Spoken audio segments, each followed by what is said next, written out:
William Chen stared at the holographic contract floating before him, its alien glyphs slowly translating into English through his neural implant. The offer seemed too good to be true.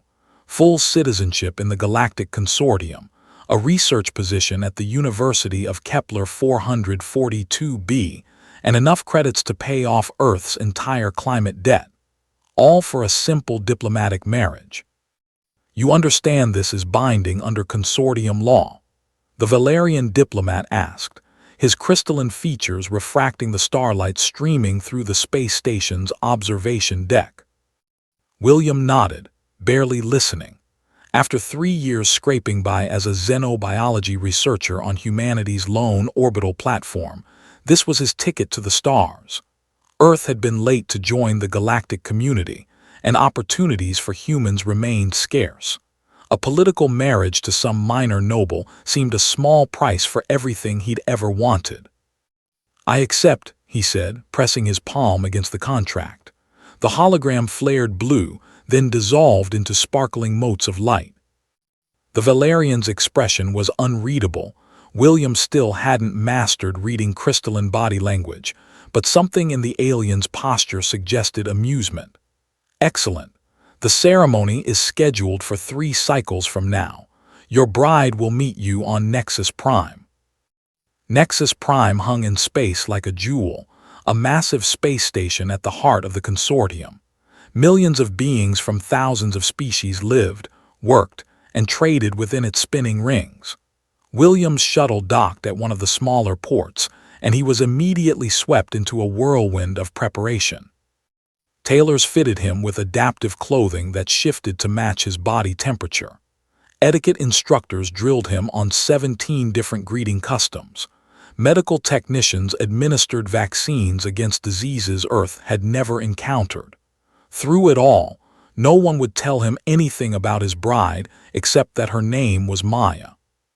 The wedding itself was a modest affair, or so William thought. The ceremony took place in a small chapel that could only hold about 500 beings. He stood at the altar in his ceremonial suit, watching the entrance when the doors opened. Maya entered, and William's breath caught.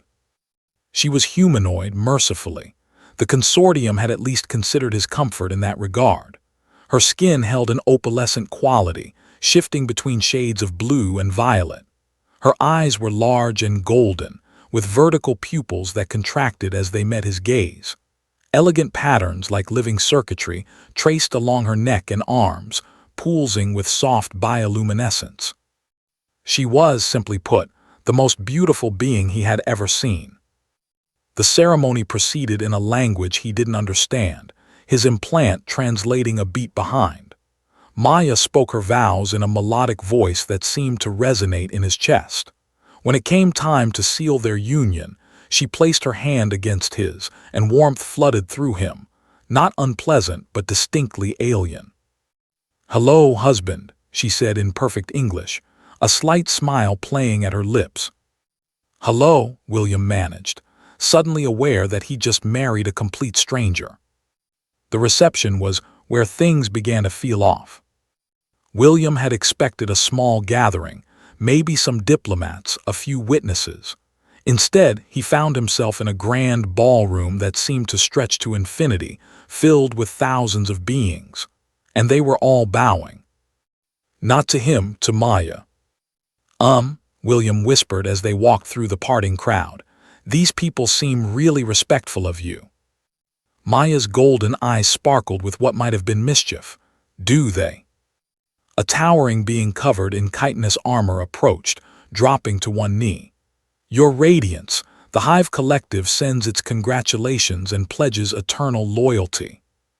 "Your Radiance," William echoed. Another being, this one composed of what appeared to be living liquid, flowed forward. "The Aquarian sovereignty rejoices at your union, most glorious sovereign."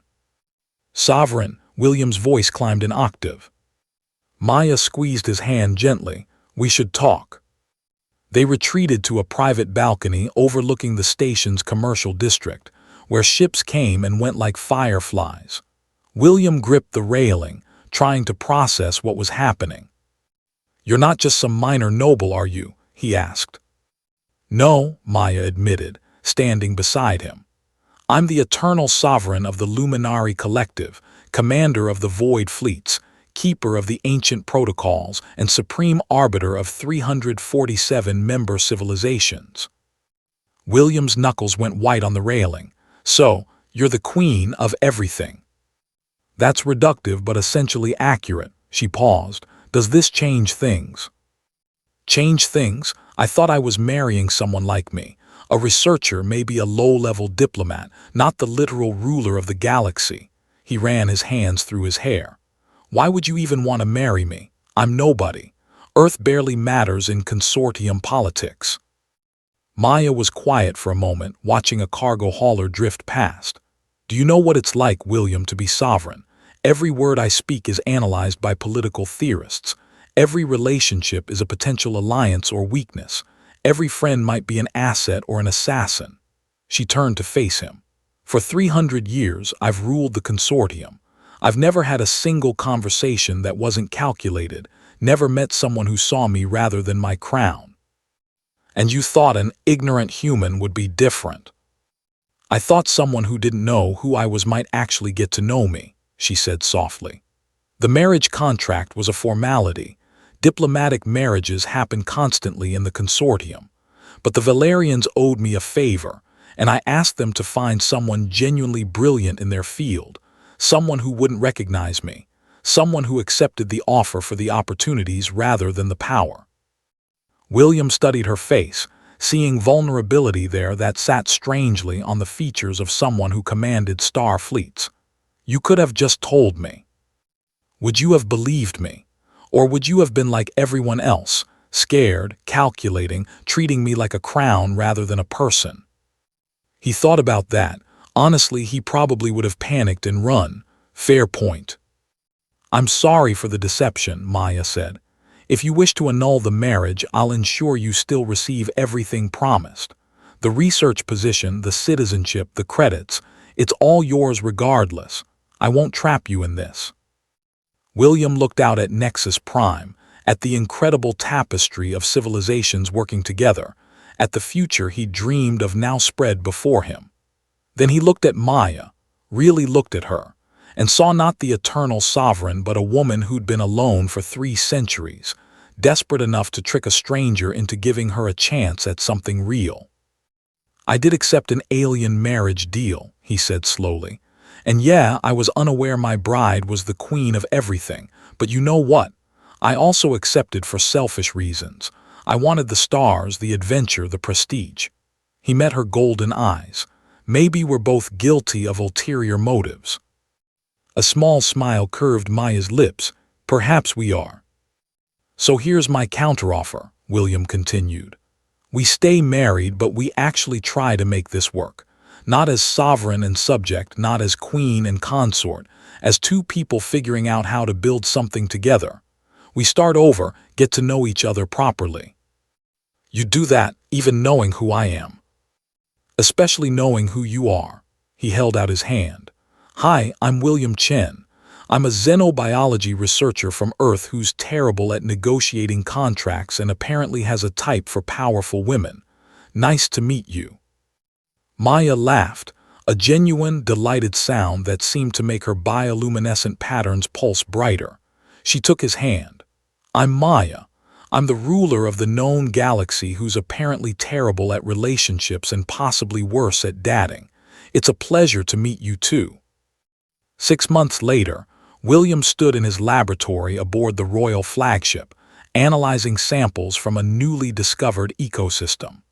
Maya entered, still wearing her ceremonial robes from a diplomatic function, and immediately went to the gene sequencer. The protein folding on these organisms is fascinating, she said, peering at his data. Have you considered that the silicon base might allow for computational substrate integration? William grinned. His wife, the queen of everything, was a closet science geek. That's exactly what I was thinking. Want to help me run the simulations? I have a meeting with the Consortium Council in an hour, Maya said, then pulled off her formal crown and set it aside. They can wait. As they worked side by side, William reflected on the strange path that had brought him here. He'd accepted an alien marriage deal expecting a transaction. Instead, he'd found a partner, a friend, and, increasingly, something more. The galaxy was vast and full of wonders, but the greatest discovery he was learning wasn't out among the stars. It was right here, in the brilliant, lonely woman who'd risked everything for a chance at something genuine. And in learning that sometimes the best deals were the ones where you had no idea what you were really getting. Outside the laboratory windows, the cosmos wheeled in its ancient dance, indifferent to the small miracle of two people, from different worlds, different circumstances, finding each other in the infinite dark.